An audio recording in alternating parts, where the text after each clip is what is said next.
I was wondering actually, since like we're talking about education and like obviously now we're all like an amazing institution as Harvard is, Yeah. what are your thoughts on like kind of the elitism that we are now being privileged to because we go to a really prestigious university? hmm I guess like it's really hard to say, like, because we've been kind of quarantined, so I haven't really met a lot of people and like interacted with many people. But I do know that like being at Harvard is not very representative of the U.S. in terms of income. Like I was talking with David, like the median income here is I think 180,000, like for a family, which is not anywhere near what the national level is. And I Mm. think it is a little. Sometimes you hear your classmates talk about how they've done some really crazy and cool things, and it's like I love that for them, but it kind of there's times when I'm like, oh wow, I never got to do something like that, and it gets into your head, like imposter syndrome type of situation. And so I think it's like sometimes I have to like be like, you know, like put myself in my place and be like, well, I shouldn't be comparing myself to others because I did not have that same context, that same situation. Like I did what I could do. What was the quote unquote best for me. And now that I'm at Harvard, I can have more access to these resources and classes, and I'm, I guess, super grateful for that. But yeah, I understand like it's the imposter syndrome is very very real. Like I feel Yeah. it. I'm pretty sure David feels it. No, Mhm. not. I don't want to speak for David, No, but I mean, I'm feel kind of impostery. Yeah. okay. Well, you're not. You're an amazing podcaster. But Yeah. I'm talking more so in like the grand scheme of like the world or like the United Oh, States. okay. Like now that we are like I understand like we all come from very different backgrounds and like different struggles, different challenges, and different Hmm. accomplishments. But like now we're all on this like plane of we all will be Harvard graduates in the next four Hmm. years, hopefully. Um, Yeah.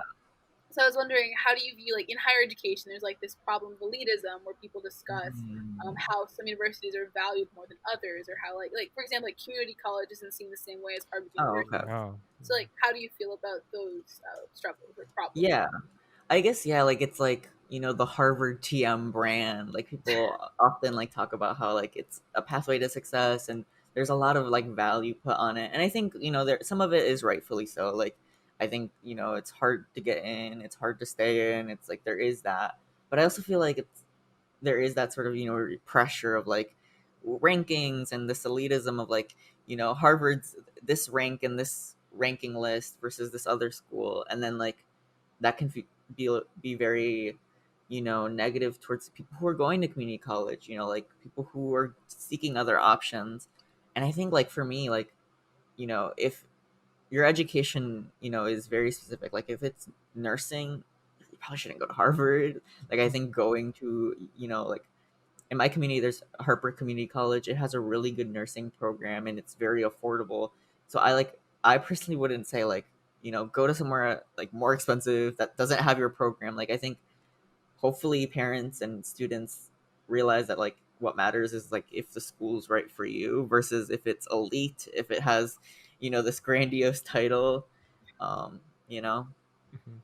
I think what Anna's also referring as well, is the credentialism nature of hmm Harvard itself, right? Which and coming from, so again, for all of our listeners, I'm sure you'll learn more as you hear more from me specifically, but I'm particularly passionate about education from the viewpoint that I think every kid has like this innate ability and innate talent and innate creativity, right? hmm That just simply aren't either developed well by their, from their situations with their family, or not enough resources at their school, or just not plain fortunate to meet this certain kind of right environment for that kind of thing to grow.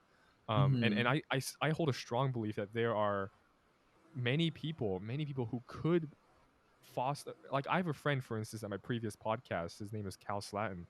um Super introspective dude, and when you talk to him, he's a really, he really digs deep, and he's passionate about film, he's passionate about music, he does his own review thing and constantly talks about movies and their elements. He wants to be a filmographer.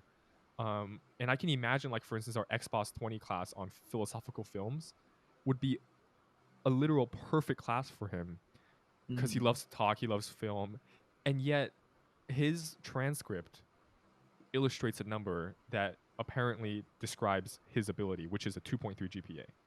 Yeah. And that number sticks with him, right? And that number defines him almost. And for us, I would say we were all fortunate enough in different ways to have met brilliant people to guide Mm-hmm. us, and brilliant supporters. But yeah, that's what I'm stuck up on. And Yeah. credentialism makes it even worse, I would say, in that it's a gatekeeping system, right? Yeah. And I feel like for me being here, there are 10 people that I personally know at my school who could easily have benefited from where I am now. But that's just me being Yeah. overly Well, like I negative think on like myself. if we like think about it, like I feel like realistically, Harvard could probably expand its class size to twice, Yeah, maybe even three times, yeah. without really hindering much. Like maybe they'd have to build a couple new buildings, that aren't, Yeah. like Dr- old timey buildings and that are more like yeah, actually good. Um, I think like realistically, they could do a lot of that, and they probably don't to keep that sort of selectivity. yeah, agreed. Like Yeah, because yeah, what each incoming class is what like less than 2,000 kids. much less. It's Yeah. like 1,800 sometimes. Like I think like they could easily afford and offer more spots, but they probably don't. So like, okay, I'll play devil's advocate for a second here. No, Hmm. totally.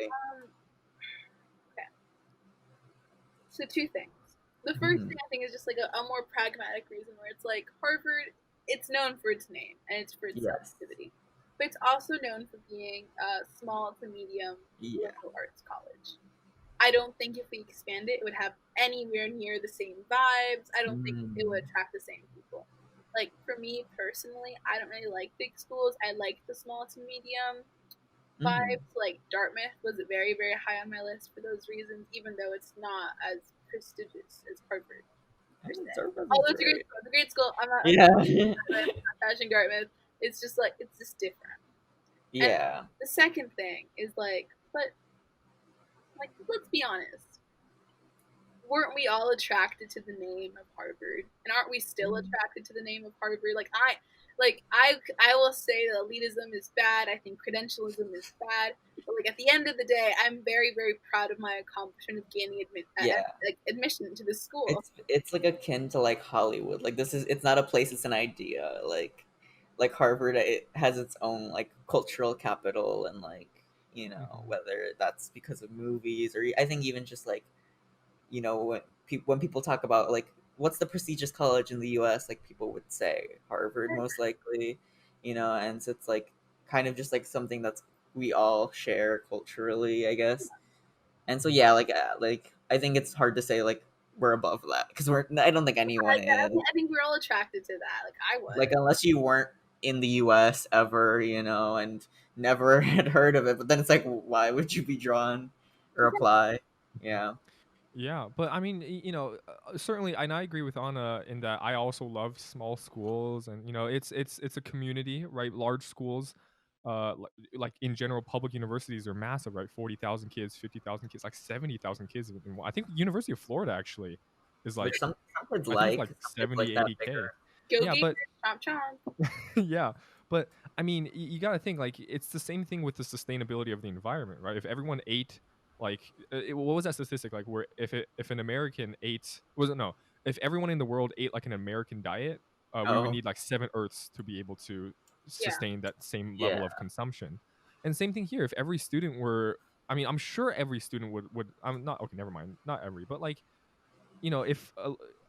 if every let's just say if everyone wanted a small school vibe and you want to be in that small prestigious like school selectivity, Hmm. we would not have nearly enough colleges to to offer everyone a spot. And I think I, it's our desire to be exclusive and our desire to be part of this thing that most people don't get is it's a natural thing to feel, but also I think it's a luxury we cannot afford if we truly think about the equality mhm. of people who deserve, right? We're talking about people who do deserve to be Yeah. in these positions to take advantage of these things. It's simply same thing with the American diet. It's a luxury that it's not sustain. I Excuse me, guess it's not I sustainable. will say that like I don't remember what the exact number is, but there are thousands of universities and colleges across the U.S. And so I think, like while they might not be as prestigious, at least that is an opportunity. Because I know that some countries I've talked to kids, throughout my stay here that their country has maybe 2 or 3 universities, and so it's like I think at least there is that I guess like potentially like everyone could go to a small school if you just like went to different universities throughout the country, because some countries will only have a handful, Yeah, Mhm. for and sure. yeah, like I think there definitely needs to be more push for whether that's building more schools or expanding the ones that we have.